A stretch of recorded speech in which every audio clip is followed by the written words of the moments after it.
The first confirmatory evidence of the thing, excellency, was the print of a woman's bare foot.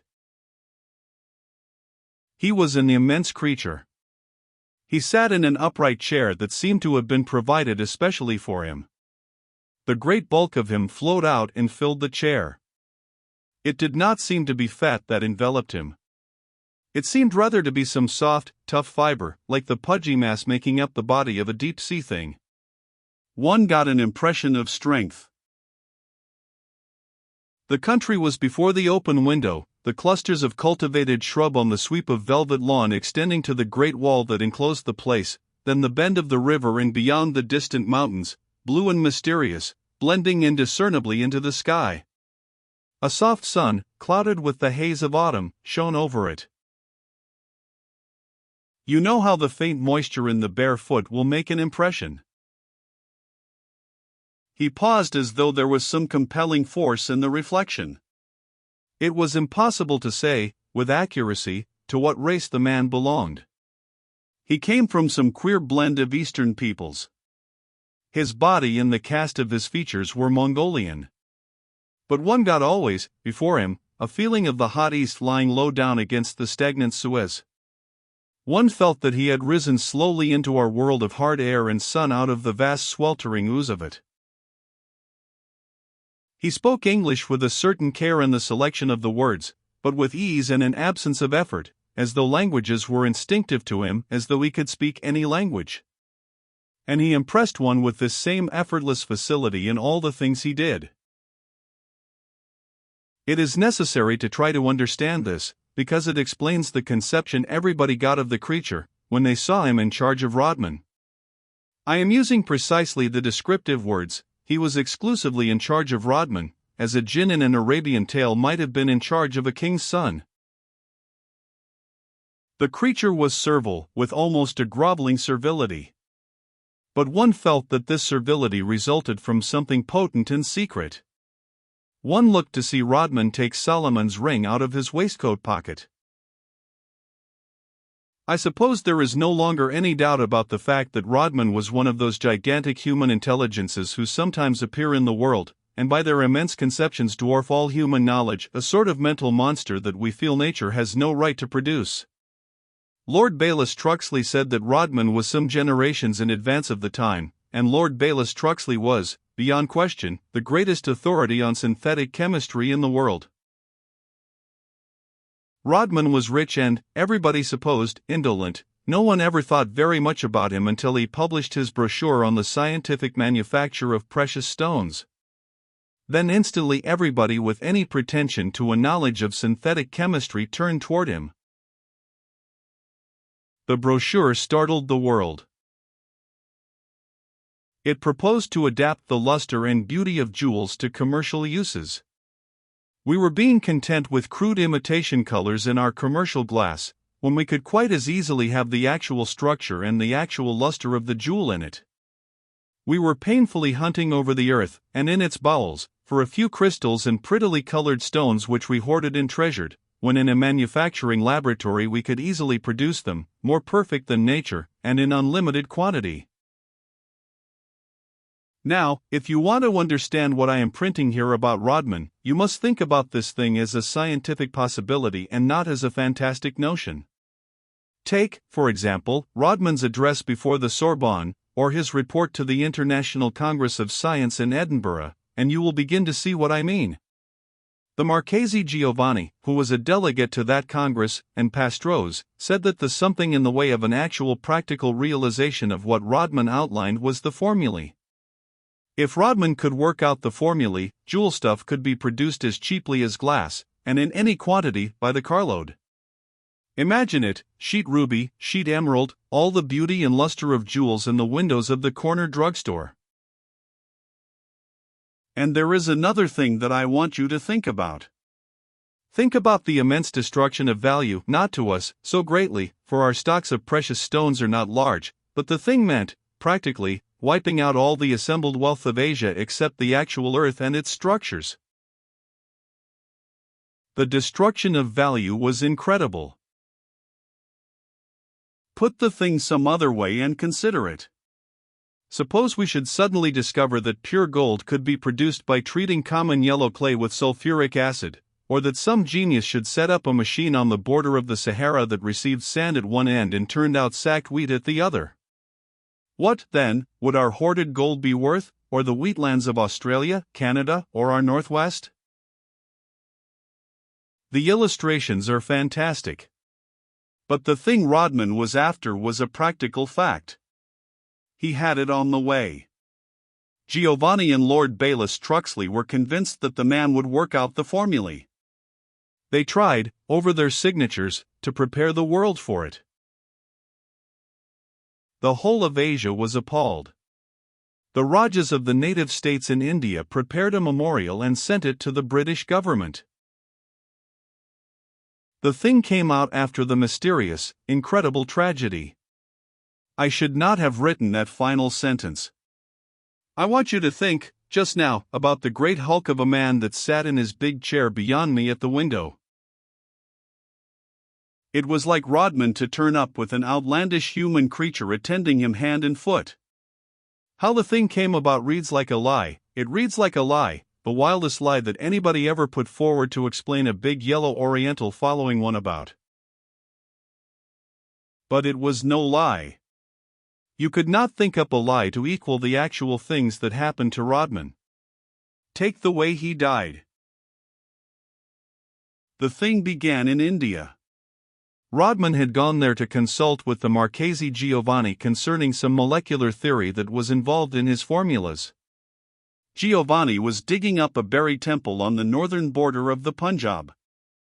One night, in the explorer's tent, near the excavations, this inscrutable creature walked in on Rodman. No one knew how he got into the tent or where he came from. Giovanni told about it. The tent flap simply opened, and the big Oriental appeared.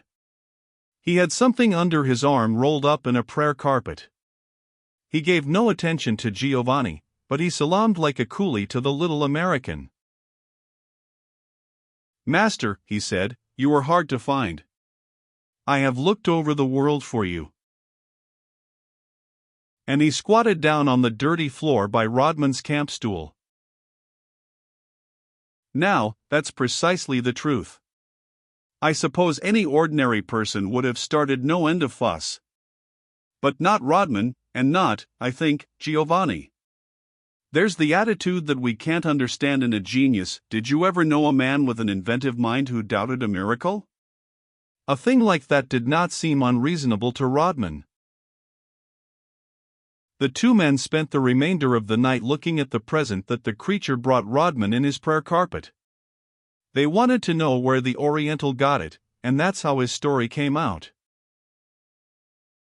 He was something, searcher, seems our nearest English word to it, in the Great Shan Monastery on the southeastern plateau of the Gobi. He was looking for Rodman because he had the light. Here was another word that the two men could find no term in any modern language to translate. A little flame was the literal meaning. The present was from the treasure room of the monastery. The very carpet around it, Giovanni said, was worth 20,000 lire. There was another thing that came out in the talk that Giovanni afterward recalled. Rodman was to accept the present and the man who brought it to him. The Oriental would protect him, in every way, in every direction, from things visible and invisible. He made quite a speech about it. But there was one thing from which he could not protect him. The Oriental used a lot of his ancient words to explain, and he did not get it very clear. He seemed to mean that the creative forces of the spirit would not tolerate a division of worship with the creative forces of the body, the celibate notion and the monastic idea. Giovanni thought Rodman did not understand it. He thought he himself understood it better. The monk was pledging Rodman to a high virtue, in the lapse of which something awful was sure to happen. Giovanni wrote a letter to the State Department when he learned what had happened to Rodman. The State Department turned it over to the court at the trial. I think it was one of the things that influenced the judge in his decision. Still, at the time, there seemed no other reasonable decision to make. The testimony must have appeared incredible, it must have appeared fantastic. No man reading the record could have come to any other conclusion about it. Yet it seemed impossible, at least, it seemed impossible for me to consider this great vital bulk of a man as a monk of one of the oldest religious orders in the world. Every common, academic conception of such a monk he distinctly negatived. He impressed me, instead, as possessing the ultimate qualities of clever diplomacy, the subtle ambassador of some new Oriental power, shrewd, suave, accomplished. When one read the yellow-backed court record, the sense of old, obscure, mysterious agencies moving in sinister menace, invisibly, around Rodman could not be escaped from. You believed it. Against your reason, against all modern experience of life, you believed it. And yet it could not be true. One had to find that verdict or topple over all human knowledge, that is, all human knowledge as we understand it. The judge, cutting short the criminal trial, took the only way out of the thing. There was one man in the world that everybody wished could have been present at the time. That was Sir Henry Marquis. Marquis was chief of the Criminal Investigation Department of Scotland Yard. He had been in charge of the English Secret Service on the frontier of the Shan States, and at the time he was in Asia. As soon as Scotland Yard could release Sir Henry, it sent him. Rodman's genius was the common property of the world. The American government could not, even with the verdict of a trial court, let Rodman's death go by under the smokescreen of such a weird, inscrutable mystery. I was to meet Sir Henry and come here with him. But my train into New England was delayed, and when I arrived at the station, I found that Marquis had gone down to have a look at Rodman's country house, where the thing had happened. It was on an isolated forest ridge of the Berkshires, no human soul within a dozen miles of it, a comfortable stone house in the English fashion. There was a big drawing room across one end of it, with an immense fireplace framed in black marble under a great white panel to the ceiling. It had a wide black marble hearth. There is an excellent photograph of it in the record, showing the single andiron, that mysterious andiron upon which the whole tragedy seemed to turn as on a hinge. Rodman used this drawing room for a workshop. He kept it close-shuttered and locked. Not even this big, yellow, servile creature who took exclusive care of him in the house was allowed to enter, except under Rodman's eye. What he saw in the final scenes of the tragedy, he saw looking in through a crack under the door. The earlier things he noticed when he put logs on the fire at dark. Time is hardly a measure for the activities of the mind. These reflections winged by in a scarcely perceptible interval of it. They have taken me some time to write out here, but they crowded past while the big Oriental was speaking, in the pause between his words. The print, he continued, was the first confirmation of evidence, but it was not the first indicatory sign. I doubt if the master himself noticed the thing at the beginning. The seductions of this disaster could not have come quickly, and besides that, Excellency, the agencies behind the material world get a footing in it only with continuous pressure. Do not receive a wrong impression, Excellency, to the eye a thing will suddenly appear, but the invisible pressure will have been for some time behind that materialization. He paused. The master was sunk in his labor, and while that enveloped him, the first advances of the lure would have gone by unnoticed and the tension of the pressure. But the day was at hand when the master was receptive.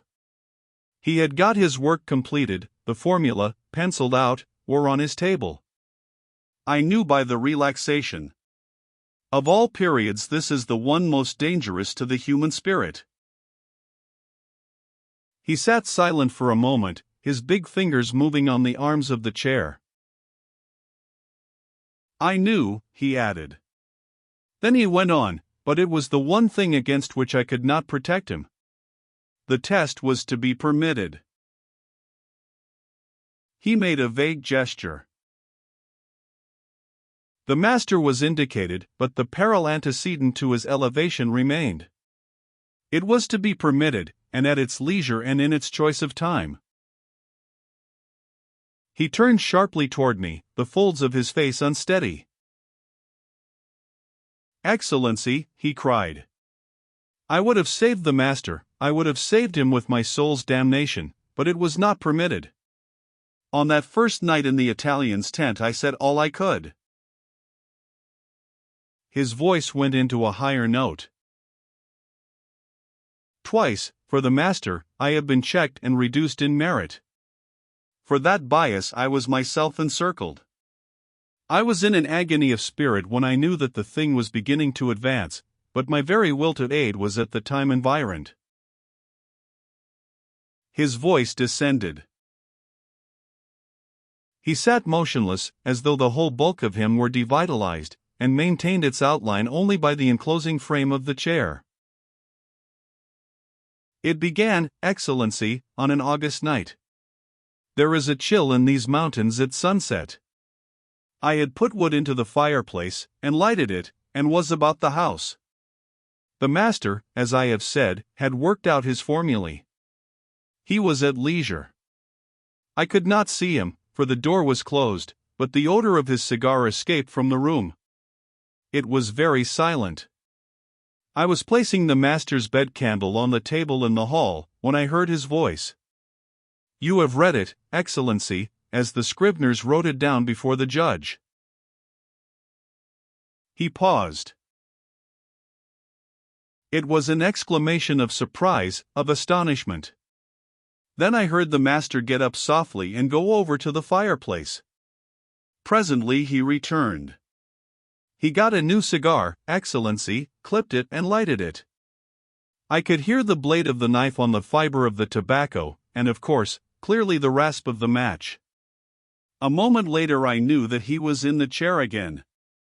The odor of ignited tobacco returned. It was some time before there was another sound in the room, then suddenly I heard the master swear. His voice was sharp and astonished. This time, Excellency, he got up swiftly and crossed the room to the fireplace. I could hear him distinctly. There was the sound of one tapping on metal, thumping it, as with the fingers. He stopped again, for a brief moment, as in reflection. It was then that the master unlocked the door and asked for the liquor. He indicated the court record in my pocket. I brought it, a goblet of brandy, with some carbonated water. He drank it all without putting down the glass. His face was strange, Excellency. Then he looked at me.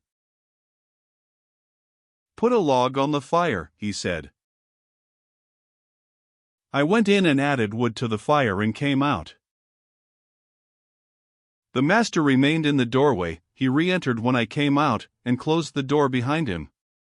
There was a long silence after that, then I heard the voice, permitted to the devocation thin, metallic, offering the barter to the master. It began and ceased because the master was on his feet and before the fireplace. I heard him swear again, and presently returned to his place by the table. The big Oriental lifted his face and looked out at the sweep of country before the window.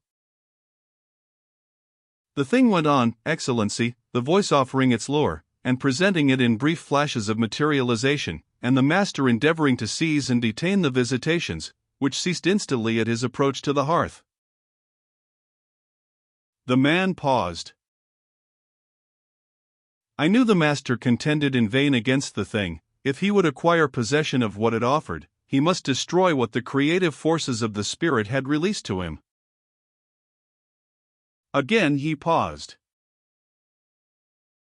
Toward morning he went out of the house. I could hear him walking on the gravel before the door. He would walk the full length of the house and return. The night was clear, there was a chill in it, and every sound was audible. That was all, Excellency. The master returned a little later and ascended to his bedroom as usual. Then he added,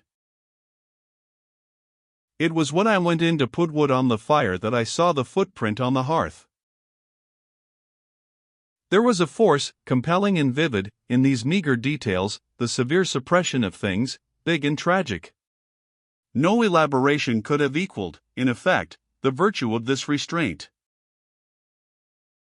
The man was going on, directly, with the story. The following night, Excellency, the thing happened.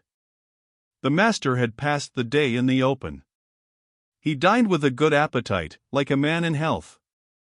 And there was a change in his demeanor. He had the aspect of men who are determined to have a thing out at any hazard. After his dinner, the master went into the drawing room and closed the door behind him. He had not entered the room on this day. It had stood locked and close-shuttered. The big Oriental paused and made a gesture outward with his fingers, as of one dismissing an absurdity.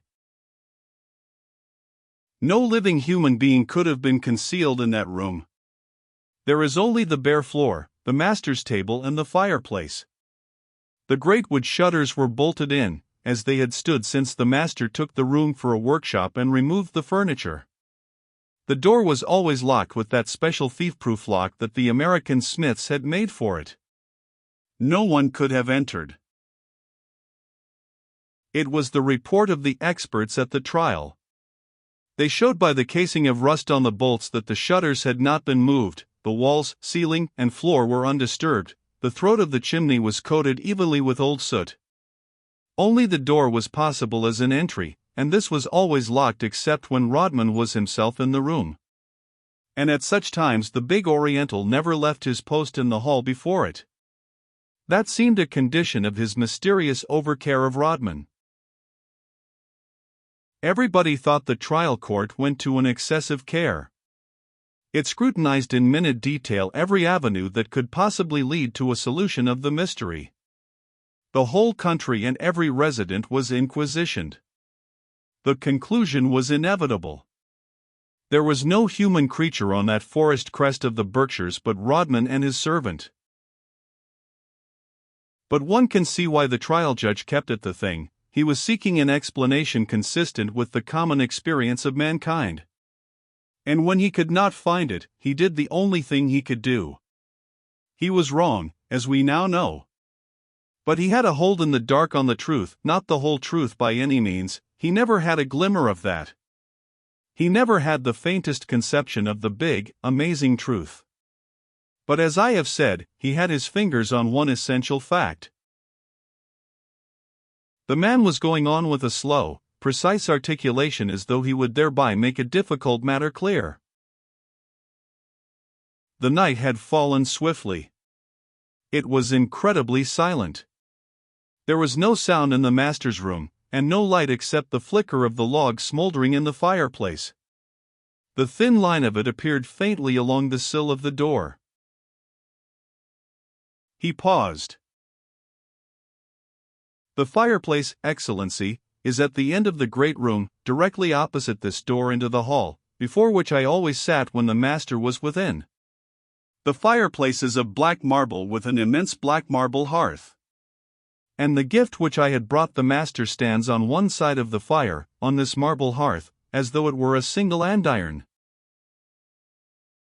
The man turned back into the heart of his story.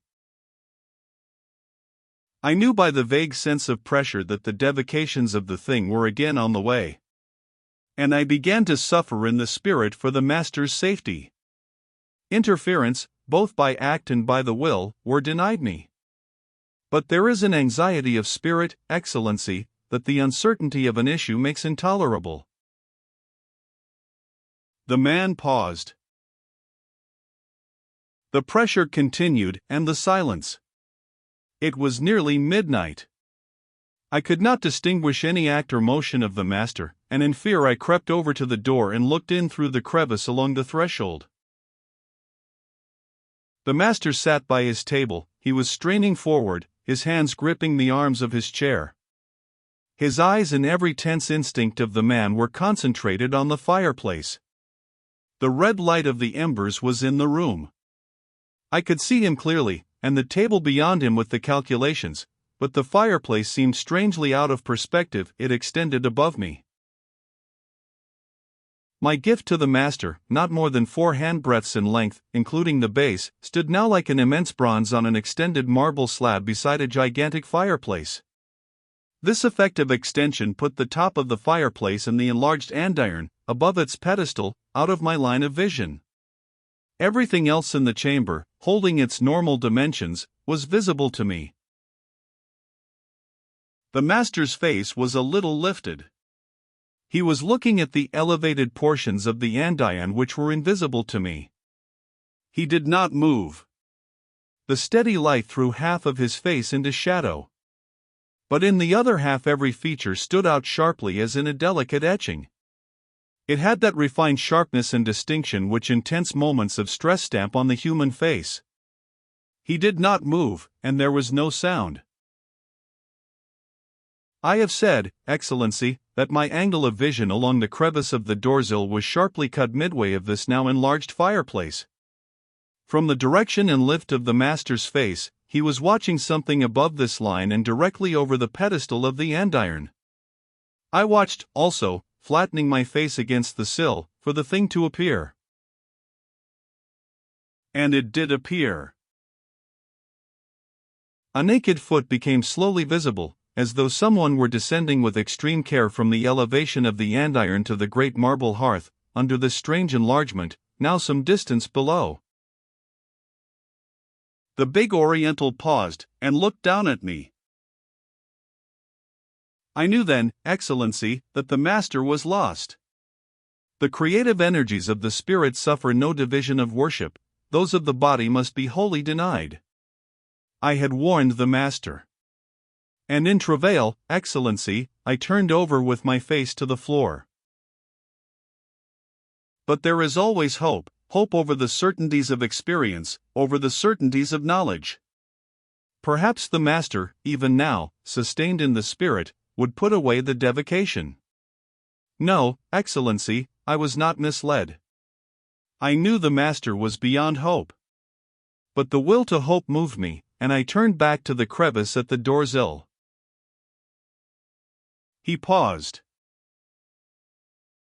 There was now a delicate odor, everywhere, faintly, like the blossom of the little bitter apple here in your country. The red embers in the fireplace gave out a steady light, and in the glow of it, on the marble hearth, stood the one who had descended from the elevation of the andiron. Again the man hesitated, as for an accurate method of expression. In the flesh, Excellency, there was color that would not appear in the image. The hair was yellow, and the eyes were blue, and against the black marble of the fireplace the body was conspicuously white. But in every other aspect of her, Excellency, the woman was on the hearth in the flesh as she is in the clutch of the savage male figure in the image. There is no dress or ornament, as you will recall, Excellency. Not even an earjewel or an anklet, as though the graver of the image felt that the inherent beauty of his figure could take nothing from these ostentations. The woman's heavy yellow hair was wound around her head, as in the image. She shivered a little, faintly, like a naked child in an unaccustomed draught of air, although she stood on the warm marble hearth and within the red glow of the fire. The voice from the male figure of the image, which I had brought the master, and which stood as the andiron, now so immensely enlarged, was beginning again to speak.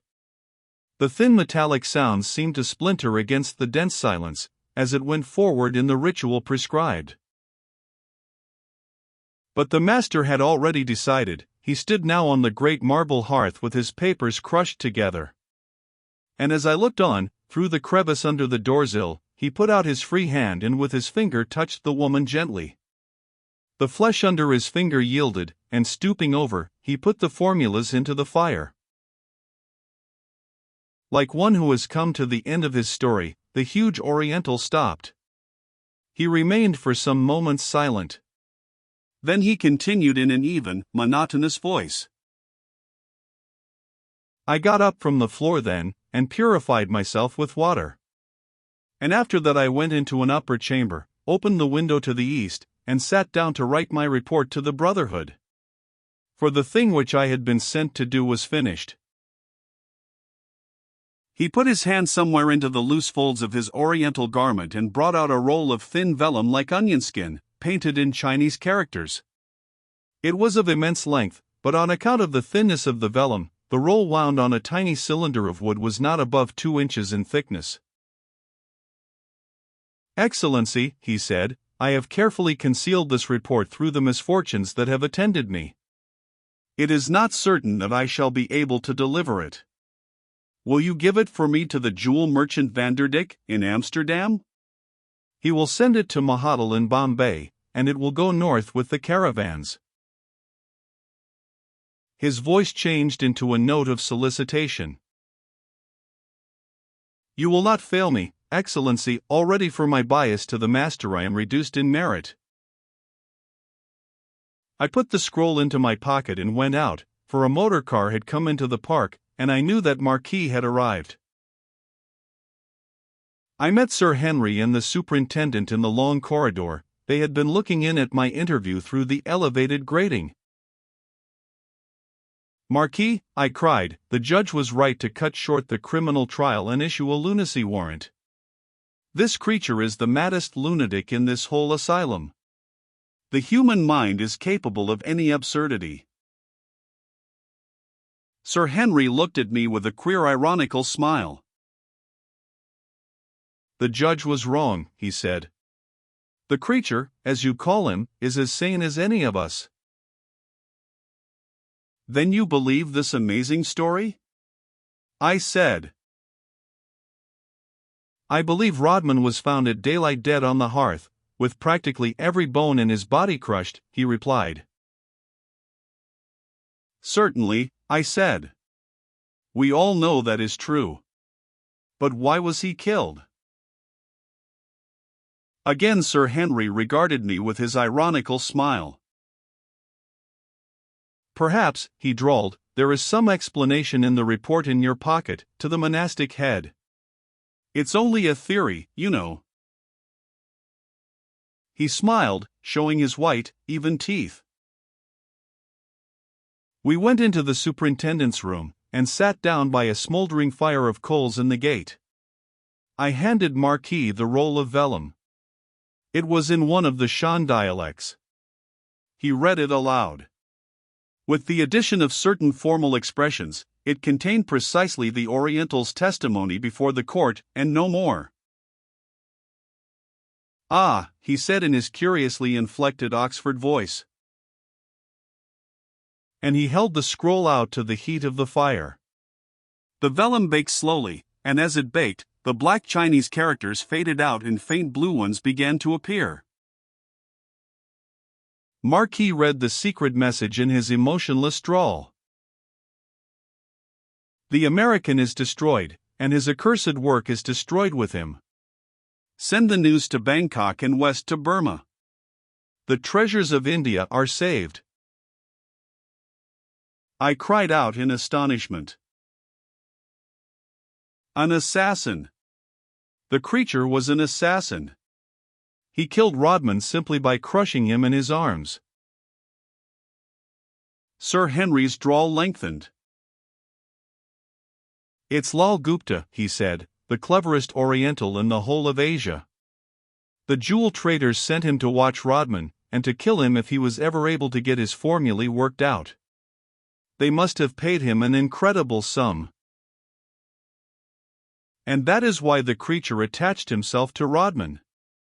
I said. "Surely," replied Sir Henry. "He brought that bronze Romulus carrying off the Sabine woman and staged the supernatural to work out his plan and to save his life. I knew the bronze as soon as I got my eye on it. Old Franz Joseph gave it as a present to Mahatal in Bombay for matching up some rubies." I swore bitterly. "And we took him for a lunatic." "Ah, yes," replied Sir Henry. "What was it you said as I came in? The human mind is capable of any absurdity."